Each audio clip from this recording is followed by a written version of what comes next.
Name of author Arthur Conan Doyle. Name of detective Sherlock Holmes. Name of story A Scandal in Bohemia. To Sherlock Holmes, she is always the woman. I have seldom heard him mention her under any other name.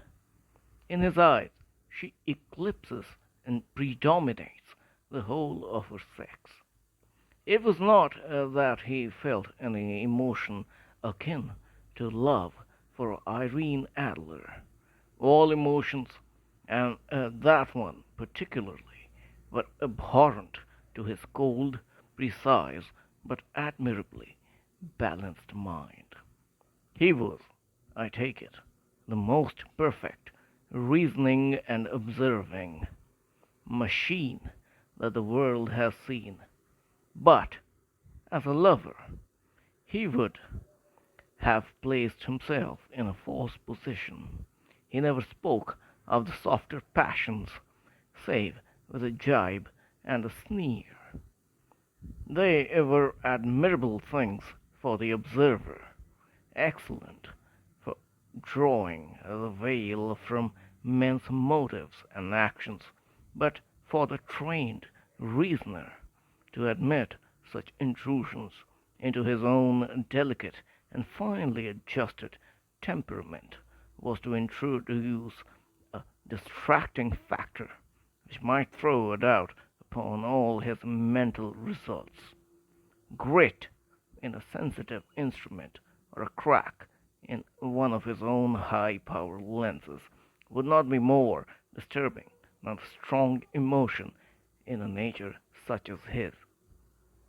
And yet there was but one woman to him, and that woman was the late Irene Adler of dubious and questionable memory. I had seen little of Holmes lately. My marriage had drifted us away from each other. My own complete happiness, and the Holmes centered interests which rise up around the man who first finds himself master of his own establishment were sufficient to absorb all my attention, while Holmes, who loathed every form of society, with his whole Bohemian soul, remained in our lodgings in Baker Street, buried among his old books, and alternating from week to week between cocaine and ambition, the drowsiness of the drug and the fierce energy of his own keen nature.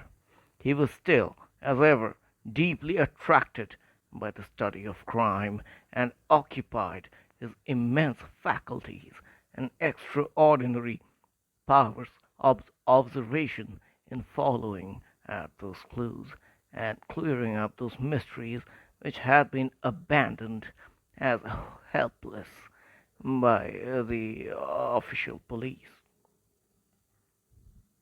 From time to time I heard some vague account of his doings, of his summons up, of the singular tragedy of the Atkinson brothers at Trincomalee, and finally of the mission which he had accomplished so delicately and successfully for the reigning family of Holland.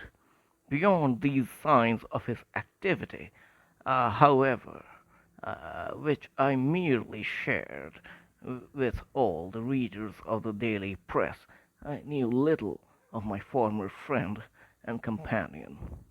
One night, it was on the 20th of March, 1888, I was returning from a journey to a patient, for I had now returned to civil practice, when my way led me through Baker Street. As I passed the well remembered door, which must always be associated in my mind with my wooing and with the dark incidents of the study in scarlet, I was seized with a keen desire to see Holmes again, and to know how he was employing his extraordinary powers. His rooms were brilliantly lit, and even as I looked up, I saw his tall, spare figure pass twice in a dark silhouette against the blind. He was pacing the room swiftly, eagerly, with his head sunk upon his chest and his hands clasped behind him. To me, who knew his every mood and habit, his attitude and manner told their own story. He was at work again. He had risen out of his drug-created dreams and was hot upon the scent of some new problem. I rang the bell and was shown to the chamber which had formerly been in part my own. His manner was not effusive, it seldom was, but he was glad, I think, to see me, with hardly a word spoken, but with a kindly eye he waved me to an armchair, threw across his case of cigars, and indicated a spirit case and a gasogene in the corner. Then he stood before the fire and looked me over in his singular introspective fashion. "Wedlock suits you," he remarked. "I think, Watson, that you have put on 7.5 pounds since I saw you." "7," I answered. "Indeed, I should have thought a little more, just a trifle more, I fancy, Watson. And in practice again, I observe. You did not tell me that you intended to go into harness." "Then how do you know?" "I see, I deduce it.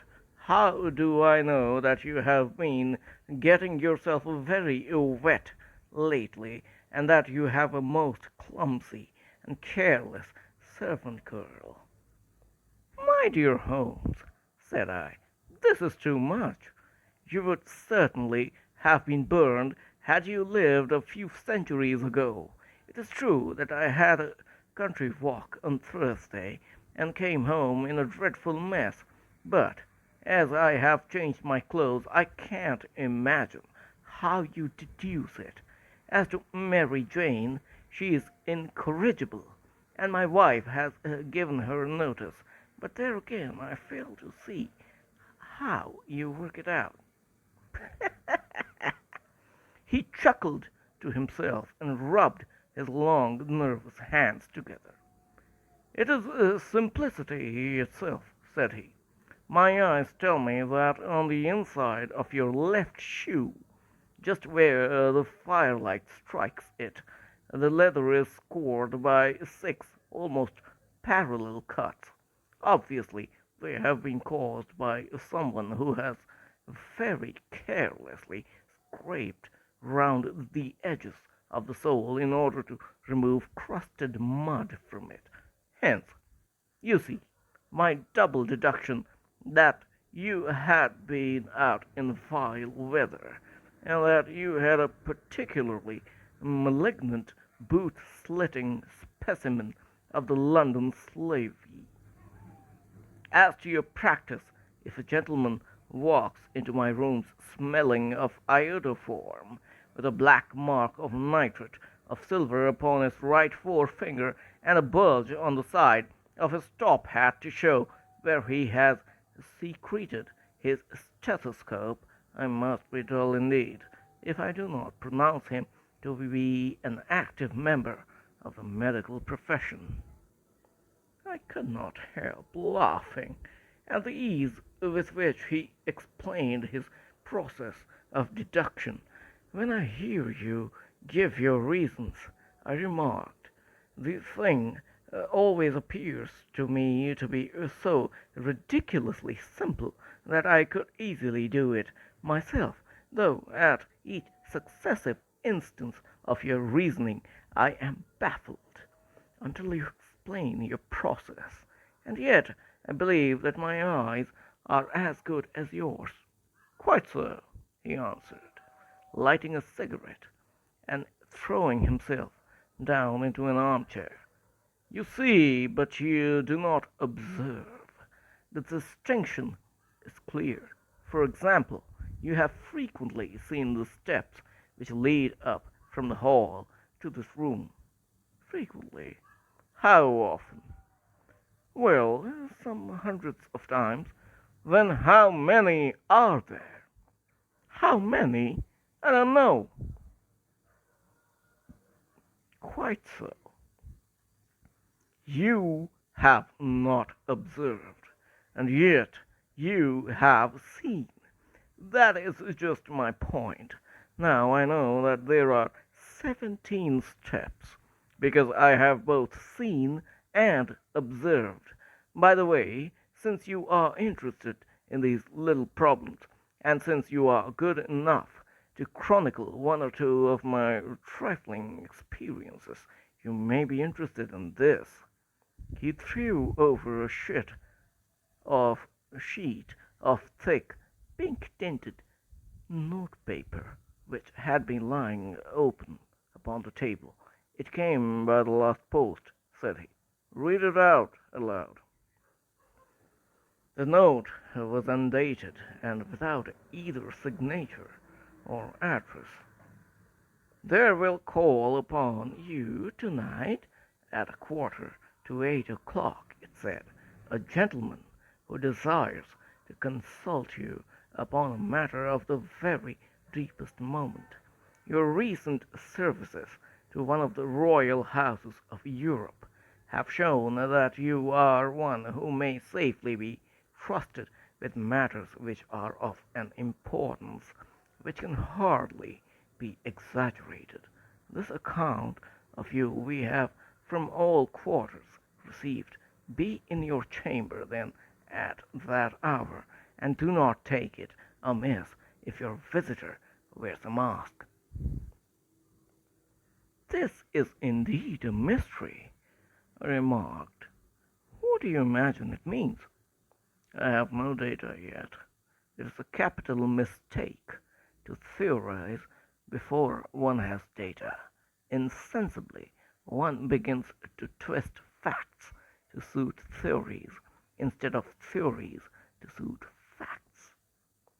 "But the note itself, what did you deduce from it?" "I carefully examined the writing and the paper upon which it was written. The man who wrote it was presumably well-to-do," I remarked, endeavoring to imitate my companion's processes. "Such paper could not be bought under half a crown a packet. It is peculiarly strong and stiff." "Peculiar?" "That is the very word," said Holmes. "It is not an English paper at all. Hold it up to the light." I did so, and saw a large E with a small g, a P and a large G with a small t woven into the texture of the paper. "What do you make of that?" asked Holmes. "The name of the maker, no doubt, or his monogram, rather." "Not at all. The G with the small t stands for Gesellschaft, which is the German for company. It is a customary contraction, like our CO. P, of course, stands for Papier. Now, for example, let us glance at our Continental Gazetteer." He took down a heavy brown volume from his shelves. "Aglo, Aglonitz. Here we are. Agria. It is in a German-speaking country in Bohemia, not far from Carlsbad. Remarkable as being the scene of the death of Wallenstein, and for its numerous glass factories and paper mills." "Ha ha, my boy! What do you make of that?" His eyes sparkled, and he sent up a great blue triumphant cloud from his cigarette. "The paper was made in Bohemia," I said. "Precisely, and the man who wrote the note is a German. Do you know the peculiar construction of the sentence? 'This account of you we have from all quarters received.' A Frenchman or a Russian could not have written that. It is the German who is so uncourteous to his verbs. It only remains, therefore, to discover what is wanted by this German who writes upon Bohemian paper and prefers wearing a mask to showing his face. And here he comes, if I am not mistaken, to resolve all our doubts." As he spoke, there was the sharp sound of horses' hoofs and grating wheels against the curb, followed by a sharp pull at the bell. Holmes whistled. "A pair, by the sound," said he. "Yes," he continued, glancing out of the window, "a nice little brougham, and a pair of beauties, 150 guineas apiece. There's money in this case, Watson, if there is nothing else. I think that I'd better go, Holmes." "Not a bit, doctor. Stay where you are. I'm lost without my Boswell, and this promises to be interesting. It would be a pity to miss it." "But your client—" "Never mind him. I may want your help, and so may he. Here he comes. Sit down in that armchair, doctor, and give us your best attention."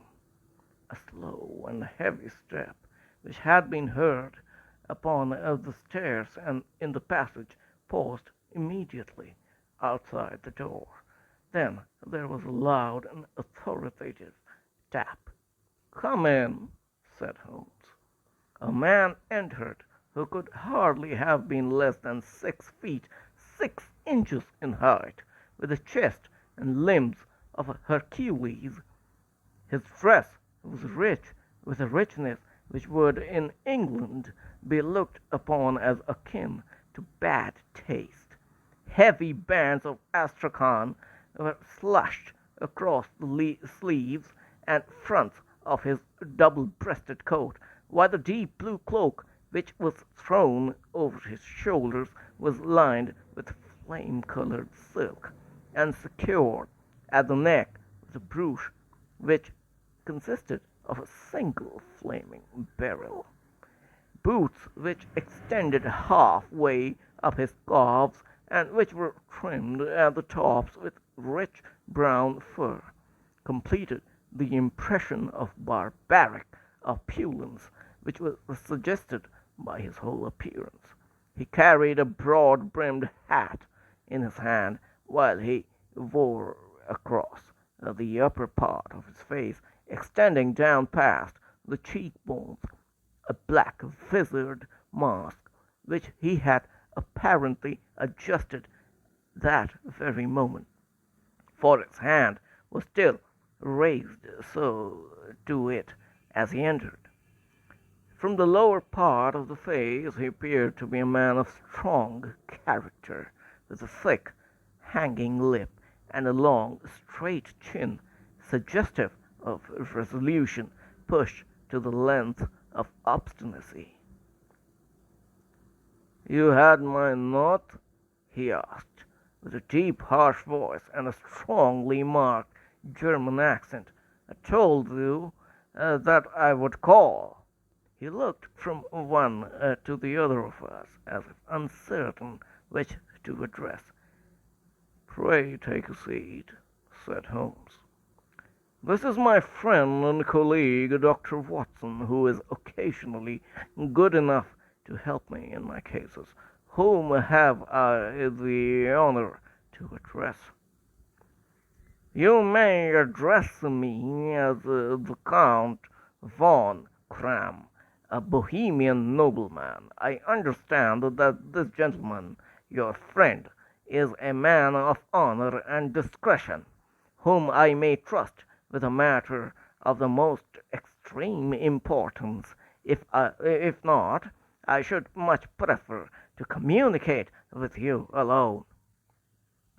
I rose to go, but Holmes caught me by the wrist and pushed me back into my chair. "It is both or none," said he.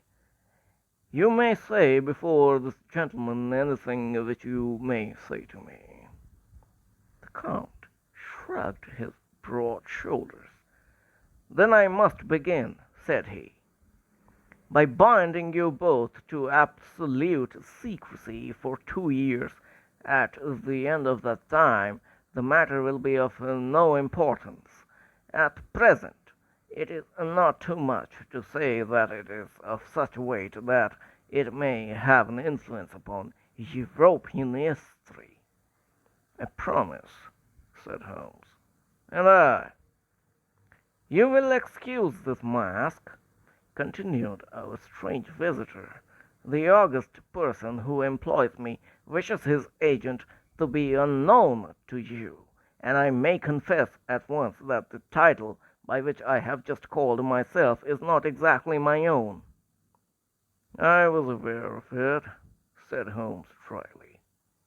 "The circumstances are of great delicacy, and every precaution has to be taken to quench what might grow to be an immense scandal, and seriously compromise one of the reigning families of Europe.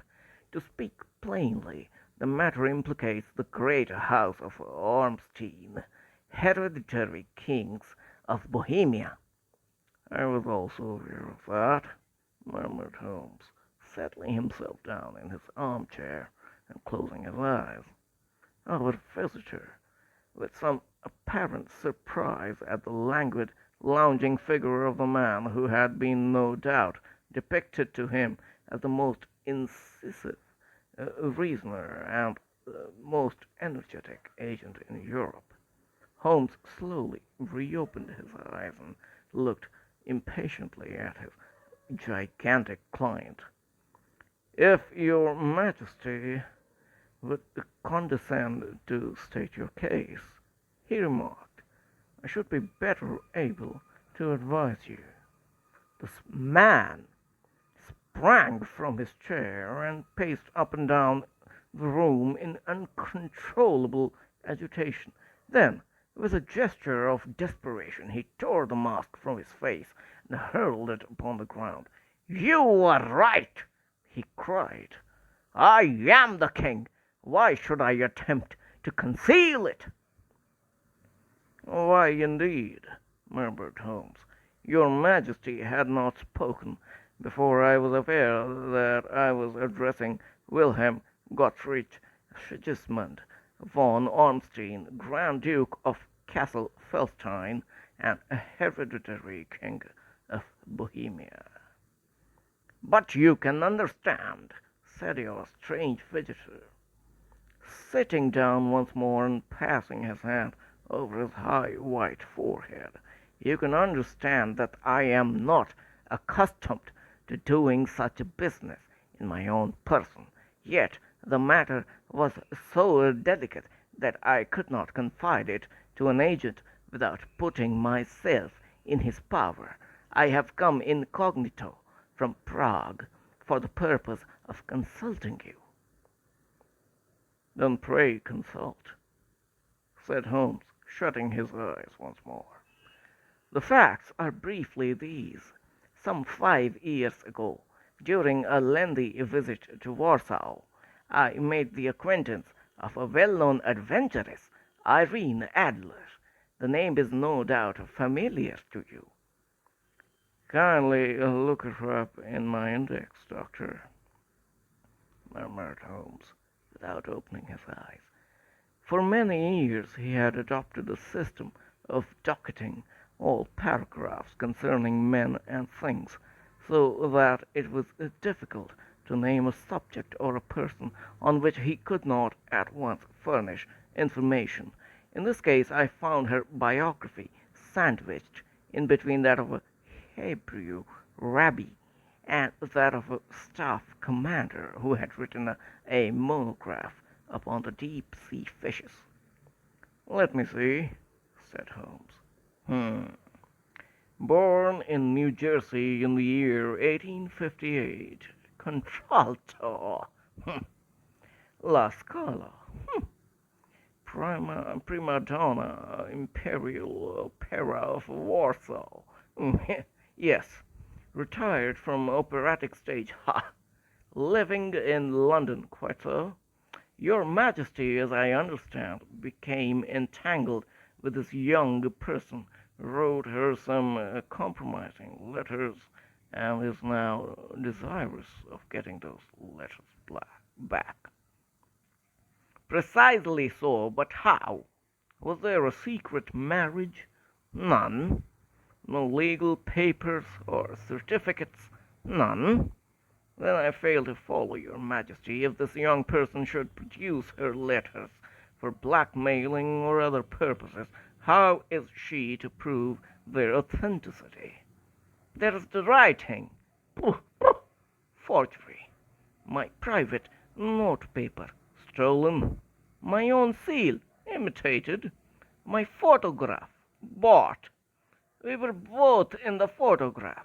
Oh dear, that is very bad. Your Majesty has indeed committed an indiscretion. I was mad, insane. You have compromised yourself seriously. I was only crown prince then. I was young, but I am but 30 now. It must be recovered. We have tried and failed. Your Majesty must pay and must be bought. She will not sell.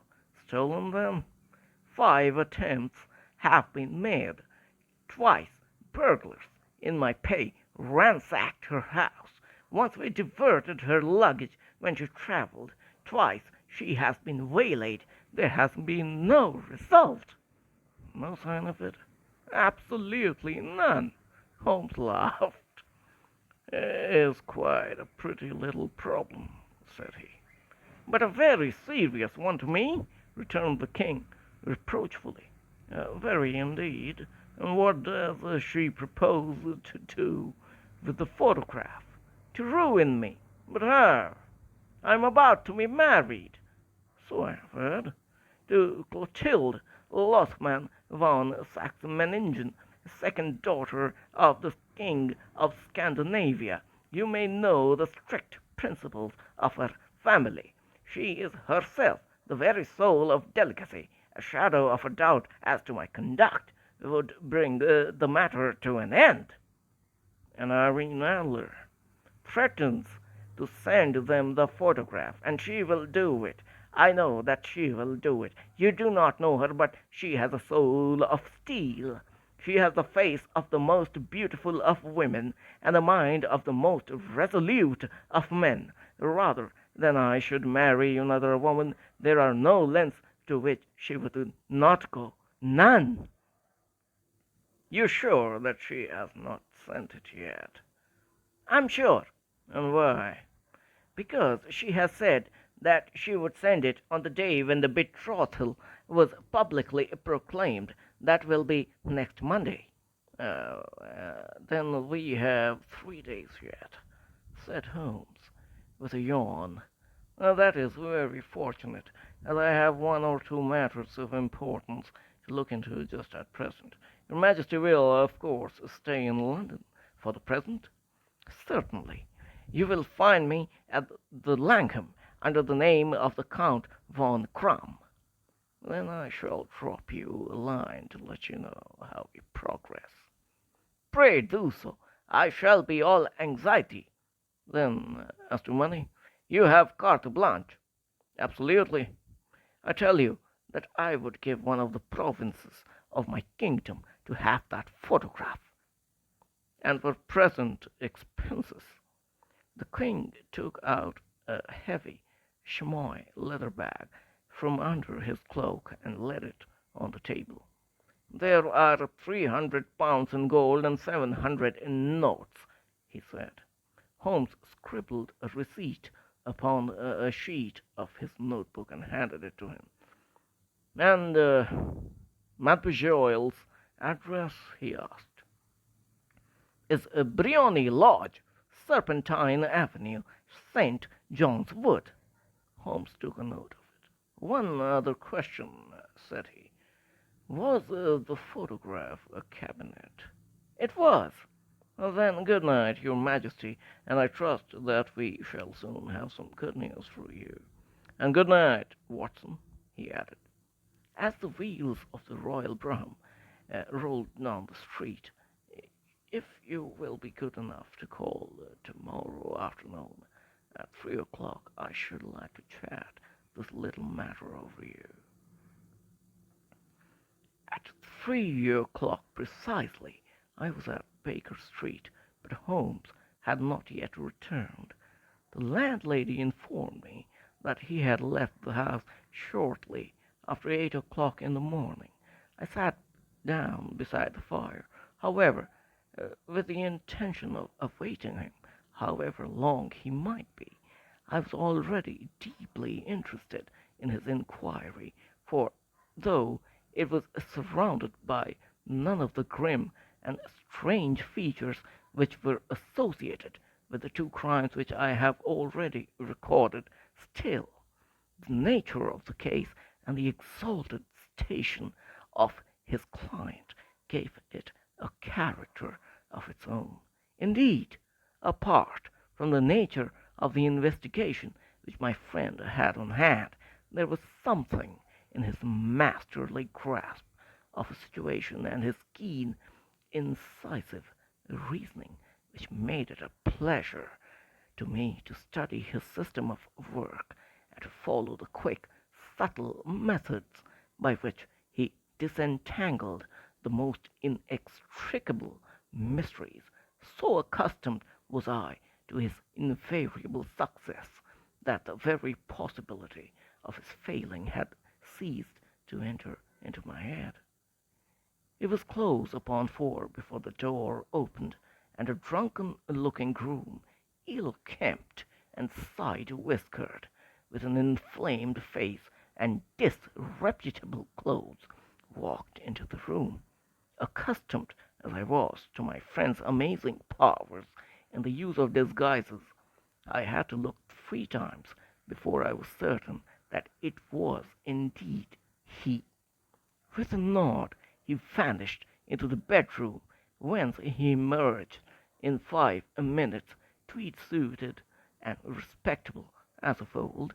Putting his hands into his pockets, he stretched out his legs in front of the fire, and laughed heartily for some minutes. "Well, really," he cried, and then he choked, and laughed again until he was obliged to lie back limp and helpless in the chair. "What is it?" "It's quite too funny. I'm sure you could never guess how I employed my morning, or what I ended by doing. I can't imagine. I suppose that you have been watching the habits and perhaps the house of Miss Irene Adler." "Quite so. But the sequel was rather unusual. I will tell you, however. I left the house a little after 8 o'clock this morning, in the character of a groom out of work. There is a wonderful sympathy in Freemasonry among horsey men. Be one of them, and you will know all that there is to know. I soon found Bryony Lodge. It is a bijou villa, with a garden at the back, but built out in front, right up to the road, 2 stories, trap lock to the door, large sitting room on the right side, well furnished with long windows almost to the floor, and those preposterous English window fasteners which a child could open. Behind there was nothing remarkable, save that the passage window could be reached from the top of the coach house. I walked around it and examined it closely from every point of view, but without noting anything else of interest. I then lounged down the street, and found, as I expected, that there was a mews in the lane which runs down by one wall of the garden. I lent the ostlers a hand in rubbing down their horses. and I received in exchange 2 pence, a glass of half and half, 2 fills of shag tobacco, and as much information as I could desire about Miss Adler, to say nothing of half a dozen other people in the neighborhood in whom I was not in the least interested, but whose biographies I was compelled to listen to. "And what of Irene Adler?" I asked. "Oh, she has turned all the men's heads down in that part. She's the daintiest thing under a bonnet on this planet. So say the Serpentine Muse to a man. She lives quietly, sings at concerts, drives out at 5 every day, and returns at 7 sharp for dinner. Seldom goes out at other times, except when she sings. Has only one male visitor, but a good deal of him. He's dark, handsome, and dashing. Never calls less than once a day, and often twice. He's a Mr. Godfrey Norton of the Inner Temple. See the advantages of a cabman as a confidant. They had driven him home a dozen times from Serpentine's Mews, and knew all about him. When I had listened to all they had to tell, I began to walk up and down near Briony Lodge once more, and to think over my plan of campaign. This Godfrey Norton was evidently an important factor in the matter. He was a lawyer. That sounded ominous. What was the relation between them, and what the object of his repeated visits? Was she his client, his friend, or his mistress? If the former, she had probably transferred the photograph to his keeping. If the latter, it was less likely. On the issue of this question depended whether I should continue my work at Briony Lodge, or turn my attention to the gentlemen's chambers in the Temple. It was a delicate point, and it widened the field of my inquiry. I fear that I bore you with these details, but I have to let you see my little difficulties if you are to understand the situation. "I'm following you closely," I answered. I was still balancing the matter in my mind when a hansom cab drove up to Briony Lodge, and the gentleman sprang out. He was a remarkably handsome man, dark, aquiline, and moustached, evidently the man of whom I had heard.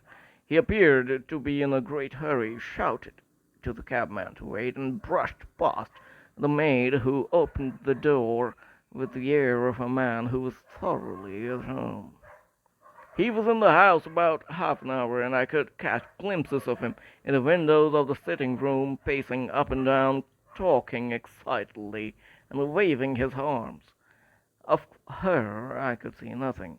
Presently he emerged, looking even more flurried than before. As he stepped up to the cab, he pulled a gold watch from his pocket, and looked at it earnestly. "Drive like the devil!" he shouted. "First to Cross and Hankey's in Regent Street, and then to the Church of St. Monica in Edgware Road. Half a guinea if you do it in 20 minutes." Away they went, and I was just wondering whether I should not do well to follow them, when up the lane came a neat little landau, the coachman with his coat only half buttoned, and his tie under his ear, while all the tags of his harness were sticking out of the buckles. It hadn't pulled up before she shot out of the hall door and into it.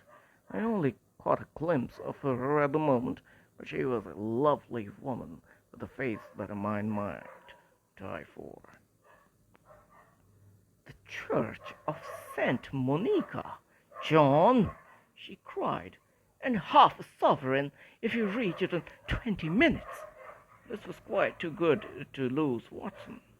I was just balancing whether I should run for it or whether I should perch behind Orlando when a cab came through the street. The driver looked twice at such a shabby fare, but I jumped in before he could object. "The Church of Saint Monica," I said, "and half a sovereign if you reach it in 20 minutes." It was 25 minutes to 12, and of course it was clear enough what was in the wind. My cabby drove fast. I don't think I ever drove faster, but the others were there before us. The cab and the landau, with their steaming horses, were in front of the door when I arrived. I paid the man and hurried into the church. There was not a soul there save the two whom I had followed, and a surprised clergyman who seemed to be expostulating with them. They were all three standing in a knot in front of the altar. I lounged up the side aisle like any other idler who has dropped into a church. Suddenly, to my surprise, the three at the altar faced round to me, and Godfrey Norton came running as hard as he could towards me. "Thank God!" he cried. "You'll do! Come, come!" "What then?" I asked. "Come, man, come! Only 3 minutes, or it won't be illegal." I was half dragged up to the altar, and before I knew where I was, I found myself mumbling responses which were whispered in my ear, and vouching for things of which I knew nothing, and generally assisting in the secure tying up of Irene Adler, spinster, to Godfrey Norton, bachelor. It was all done in an instant, and there was the gentleman thanking me on the one side and the lady on the other, while the clergyman beamed in, on me in front. It was the most preposterous situation in which I have ever found myself in my life, and it was the thought of it that started me laughing just now. It seems that there had been some informality about their license, and that the clergyman absolutely refused to marry them without a witness of some sort, and that my lucky appearance saved the bridegroom from having to sally out into the streets in search of a best man. The bride gave me a sovereign, and I mean to wear it on my watch chain in memory of the occasion. "This is a very unexpected turn of affairs," said I. "What then?"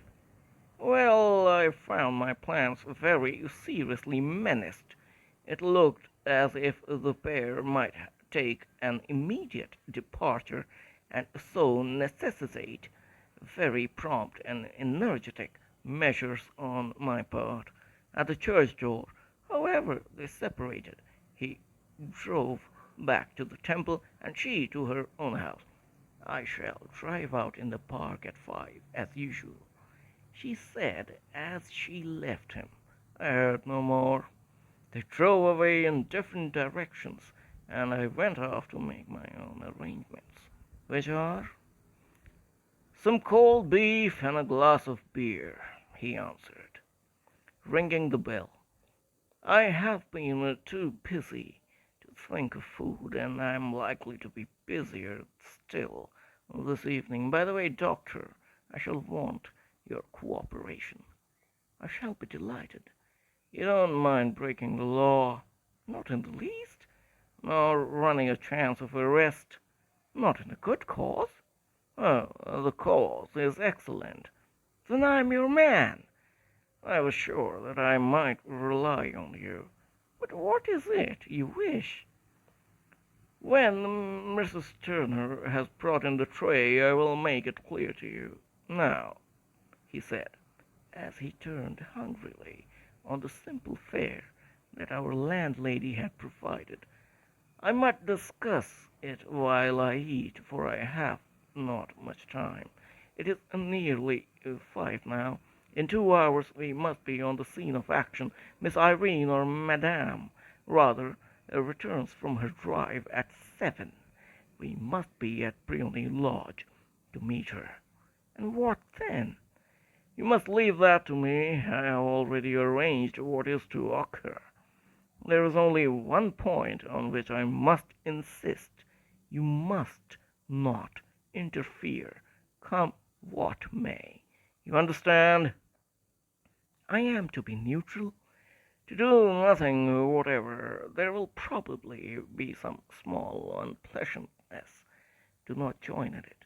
It will end in my being conveyed into the house. 4 or 5 minutes afterward, the sitting room window will open.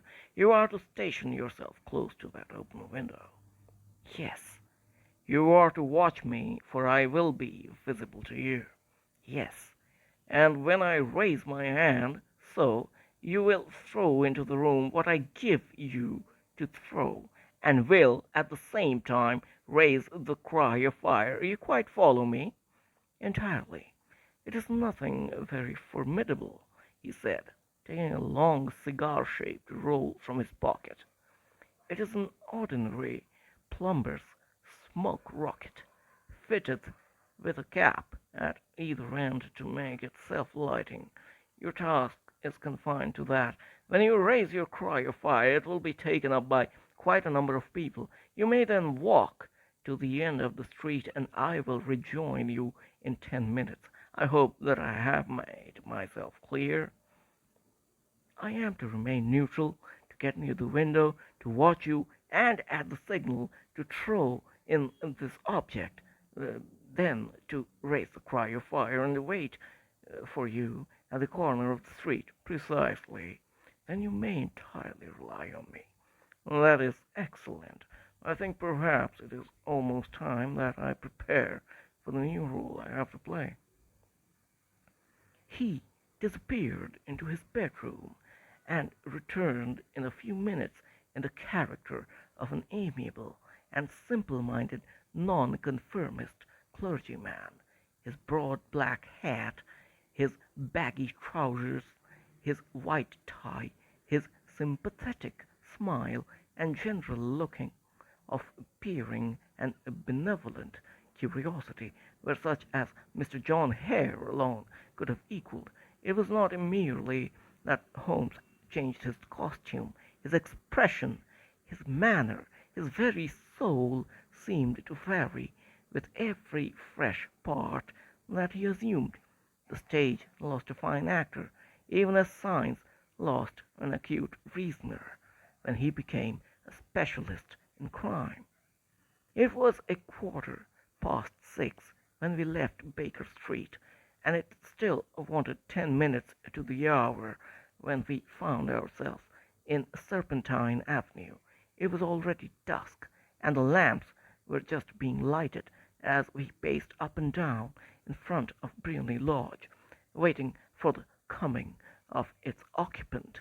The house was just such as I had pictured it from Sherlock Holmes' succinct description, but the locality appeared to be less private than I expected. On the contrary, for a small street in a quiet neighborhood, it was remarkably animated. There was a group of shabbily dressed men smoking and laughing in a corner, a scissors grinder with his wheel, 2 guardsmen who were flirting with a nurse girl, and several well-dressed young men who were lounging up and down with cigars in their mouths. "You see," remarked Holmes, as we paced to and fro in front of the house, "this marriage rather simplifies matters. The photograph becomes a double-edged weapon now. The chances are that she would be as averse to its being seen by Mr. Godfrey Norton as our client is to its coming to the eyes of his princess. Now the question is, where are we to find the photograph?" "Where, indeed?" "It is most unlikely that she carries it about with her. It is cabinet size, too large for easy concealment about a woman's dress. She knows that the king is capable of having her waylaid and searched. 2 attempts of the sort have already been made. We may take it then that she does not carry it about with her. Where then? Her banker or her lawyer. There is that double possibility. But I'm inclined to think neither. Women are naturally secretive, and they like to do their own secreting. Why should she hand it over to anyone else? She could trust her own guardianship, but she could not tell what indirect or political influence might be brought to bear upon a businessman. Besides, remember that she had resolved to use it within a few days. It must be where she can lay her hands upon it. It must be in her own house. But it has twice been burgled. Shh! They did not know how to look.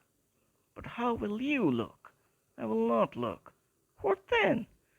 I will get her to show me. But she will refuse. She will not be able to. But I hear the rumble of wheels. It is her carriage, and I carry out my orders to the letter. As he spoke, the gleam of the sidelights of a carriage came round the curve of the avenue. It was a smart little landau, which rattled up to the door of Briony Lodge. As it pulled up, one of the loafing men at the corner dashed forward to open the door in the hope of earning a copper, but was elbowed away by another loafer, who had rushed up with the same intention. A fierce quarrel broke out, which was increased by the two guardsmen, who took sides with one of the loungers, and by the scissors grinder, who was equally hot upon the other side. A blow was struck, and in an instant the lady, who had stepped from her carriage, was the centre of a little knot of flushed and struggling men, who struck savagely at each other with their fists and sticks. Holmes dashed into the crowd to protect the lady, but just as he reached her, he gave a cry and dropped to the ground, with the blood running freely down his face. At his fall, the guardsmen took to their heels in one direction and the loungers in the other, while a number of better dressed people, who had watched the scuffle without taking part in it, crowded in to help the lady and to attend to the injured man. Irene Adler, as I will still call her, had hurried up the steps, but she stood at the top with her superb figure outlined against the lights of the hall, looking back into the street. "Is the poor gentleman much hurt?" she asked. "He's dead," cried several voices. "No, no, there's life in him," shouted another, "but he'll be gone before you can get him to the hospital." "He's a brave fellow," said a woman. "They would have had the lady's purse and watch it if it hadn't been for him. They were a gang, and a rough one, too. Oh, he's breathing now. He can't lie in the street. May we bring him in, ma'am?" "Surely. Bring him into the sitting room. There is a comfortable sofa. This way, please." Slowly and solemnly he was borne into Briony Lodge, and laid out in the principal room, while I still observed the proceedings from my post by the window. The lamps had been lit, but the blinds had not been drawn, so that I could see Holmes as he lay upon the couch. I do not know whether he was seized with compunction at that moment for the part he was playing, but I know that I never felt more heartily ashamed of myself in my life than when I saw the beautiful creature against whom I was conspiring, or the grace and kindliness with which she waited upon the injured man. And yet it would be the blackest treachery to Holmes to draw back now from the part which he had entrusted to me. I hardened my heart, and took the smoke rocket from under my ulster. After all, I thought, We are not injuring her. We are but preventing her from injuring another." Holmes had sat up on the couch, and I saw him motion like a man who is in need of air. A maid rushed across and threw open the window. At the same instant I saw him raise his hand, and at the signal I tossed my rocket into the room with a cry of "Fire!" The word was no sooner out of my mouth than the whole crowd of spectators, well dressed and ill, gentlemen, ostlers, and servant maids, joined in a general shriek of "Fire!" Thick clouds of smoke curled through the room, and out at the open window I caught a glimpse of rushing figures, and a moment later the voice of Holmes from within, assuring them that it was a false alarm. Slipping through the shouting crowd, I made my way to the corner of the street, and in 10 minutes was rejoiced to find my friend's arm in mine, and to get away from the sense of uproar. He walked swiftly and in silence for some minutes, until we had turned down one of the quiet streets which lead towards the Edgware Road. "You did it very nicely, Doctor," he remarked. "Nothing could have been better. It's all right. You have the photograph?" "I know where it is." "And how did you find out?" "She showed me, as I told you that she would." "I'm still in the dark." "I do not wish to make a mystery," said he, laughing. "The matter was perfectly simple. You, of course, saw that everyone in the street was an accomplice. They were all engaged for the evening." "I guessed as much." "Then, when the row broke out, I had a little moist red paint in the palm of my hand. I rushed forward, fell down, clapped my hand to my face, and became a piteous spectacle. It's an old trick." "That also I could fathom." "Then they carried me in. She was bound to have me in. What else could she do? And into her sitting room, which was the very room which I suspected. It lay between that and her bedroom, and I was determined to see which. They laid me on a couch. I motioned for air. They were compelled to open the window, and you had your chance." "How did that help you?" "It was all important. When a woman thinks that her house is on fire, her instinct is at once to rush to the thing she values the most. It is a perfectly overpowering impulse, and I have more than once taken advantage of it. In the case of the Darlington substitution scandal it was of use to me, and also in the Arnsworth Castle business. A married woman grabs at her baby, an unmarried one reaches for her jewel box. Now, it was clear to me that Our Lady of today had nothing in the house more precious to her than what we are in quest of. She would rush to secure it. The alarm of fire was admirably done. The smoke and shouting were enough to shake nerves of steel. She responded beautifully.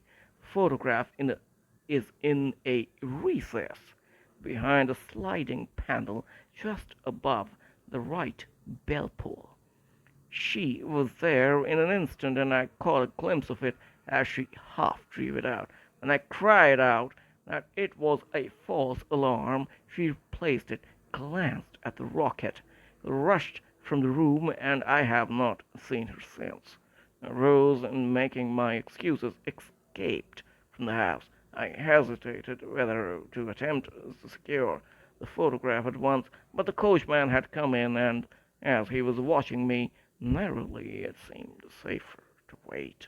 A little over precipitance, merry and all. "And now?" I asked. "Our quest is practically finished. I shall call with the king tomorrow, and with you if you care to come with us. We will be shown into the sitting room to wait for the lady, but it's probable that when she comes she may find neither us nor the photograph. It might be a satisfaction to his Majesty to regain it with his own hands." "And when will you call?"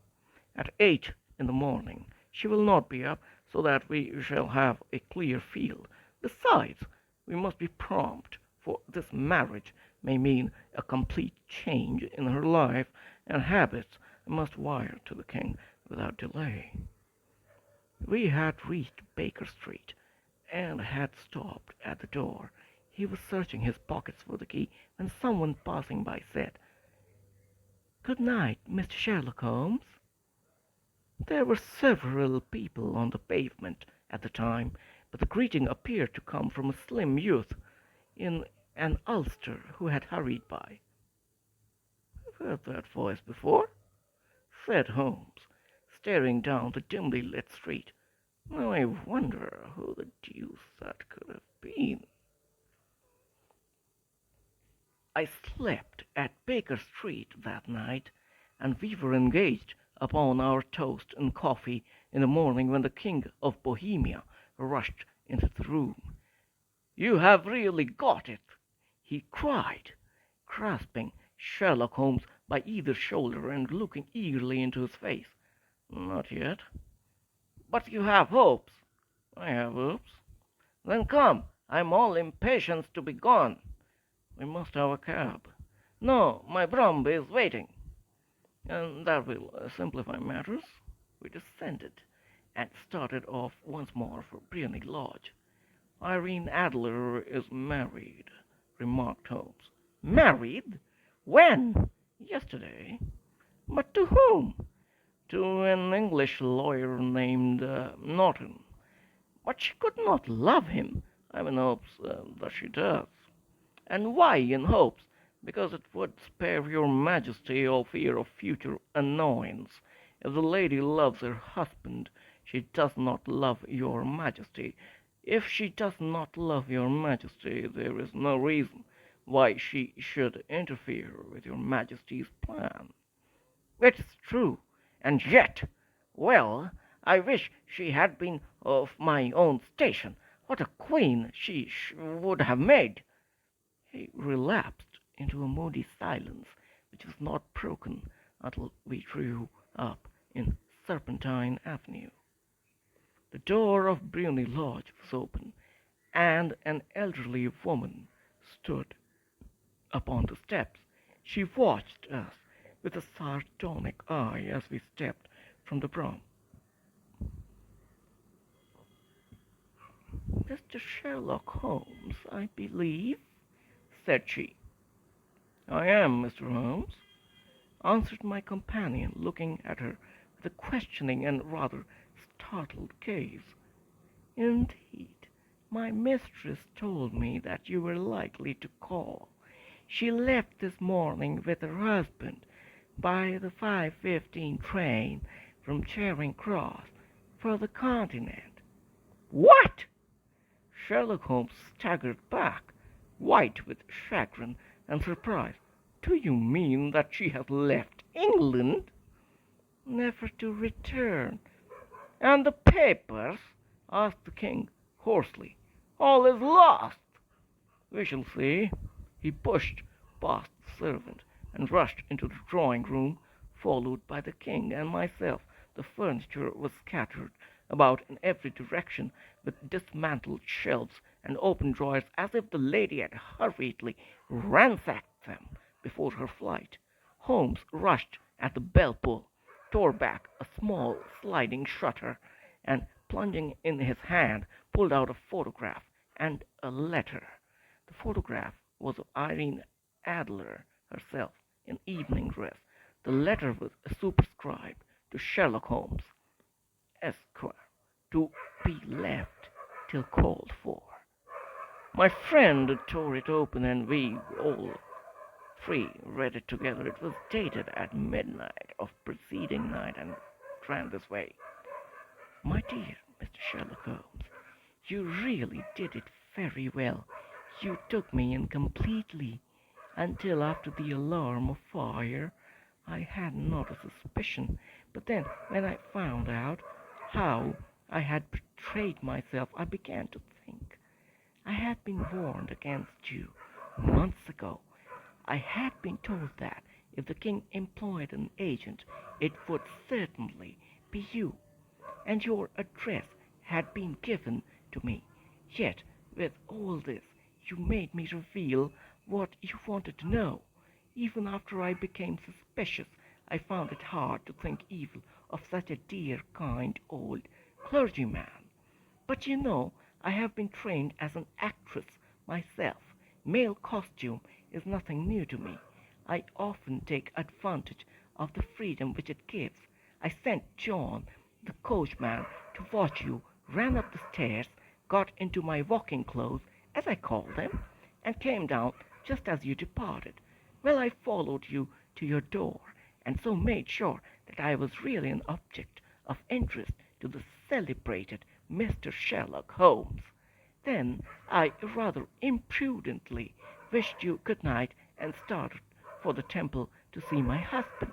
We both thought the best resource was flight, when pursued by so formidable an antagonist. So you will find the nest empty when you call tomorrow. As to the photograph, your client may rest in peace. I love and am loved by a better man than he. The king may do what he will without hindrance from one whom he has cruelly wronged. I keep it only to safeguard myself, and to preserve a weapon which will always secure me from any steps which he might take in the future. I leave a photograph which he might care to possess, and I remain, dear Mr. Sherlock Holmes, very truly yours, Irene Norton, née Adler. What a woman! Oh, what a woman! Cried the King of Bohemia, when we had all three read this epistle. Did I not tell you how quick and resolute she was? Would she not have made an admirable queen? Is it not a pity that she was not on my level? From what I have seen of the lady, she seems indeed to be on a very different level to your Majesty, said Holmes coldly. I'm sorry that I have not been able to bring your Majesty's business to a more successful conclusion. On the contrary, my dear sir, cried the king, nothing could be more successful. I know that her word is inviolate. The photograph is now as safe as if it were in the fire. I'm glad to hear your Majesty say so. I'm immensely indebted to you. Pray tell me in what way I can reward you. This ring. He slipped an emerald snake ring from his finger and held it out upon the palm of his hand. Your Majesty has something which I should value even more highly, said Holmes. You have, but to name it. This photograph. The king stared at him in amazement. Irene's photograph? He cried. Certainly, if you wish it. I thank your Majesty. Then there is no more to be done in the matter. I have the honor to wish you a very good morning. He bowed, and turning away without observing the hand which the king had stretched out to him, he set off in my company for his chambers. And that was how a great scandal threatened to affect the kingdom of Bohemia, and how the best plans of Mr. Sherlock Holmes were beaten by a woman's wit. He used to make merry over the cleverness of women, but I have not heard him do it of late, and when he speaks of Irene Adler, or when he refers to her photograph, it is always under the honorable title of the woman.